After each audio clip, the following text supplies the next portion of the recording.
Որ մասնագիտությունը Վահագն Ասատրյանը համարում էր հետախուզությունը։ Նա շուտով դարձավ շտաբի պետ, այնուհետև հատուկ նշանակության բրիգադի հրամանատար։ Շատ անգամ ինքն էր ղեկավարում իր հետախույզ մարտիկներին, փայլուն կերպով կատարելով ամենակարևոր եւ վտանգավոր մարտական առաջադրանքները։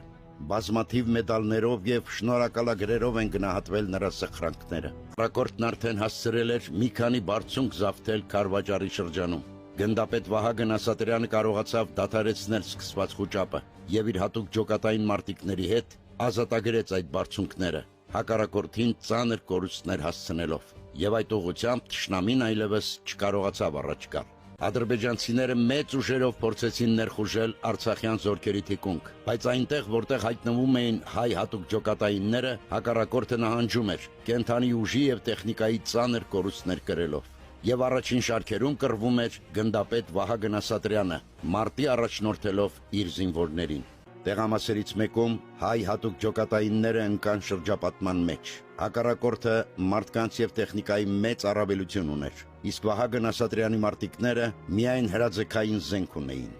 Եվ շնորհիվ հրամանատարի արիության ու վարպետության հայ մարտիկները դուրս պրծան շրջապատումից, ոչնչացնելով թշնամու տասնյակ զինվորների։ Հակառակորդը բոլոր ուժերը նետեց Հադրութի վրա, որ ճանապարհ բացի դեպի Շուշի, եւ դարձյալ մեծաթիվ թշնամու ճանապարհին կանգնեցին Վահագն Ասատրյանի մարտիկները։ Հարյուրավոր ադրբեջանցի հատուկ ջոկատայիններ իրենց գլուխները դրեցին հայ հետախույզների հետ գոտեմարտում։ Գնդապետ Վահագն Ասատրյան, Հայաստանի ազգային հերոս, հայրենիքի շքանշանի ասպետ, լեգենդար անհաղթելի մարտիկ եւ հրամանատար։ Նա մտավ հայրենի հողի լավագույն որդիների ցանկը եւ նրա անունը ընդմիշտ կպահպանվի հայ ժողովրդի հիշողության մեջ։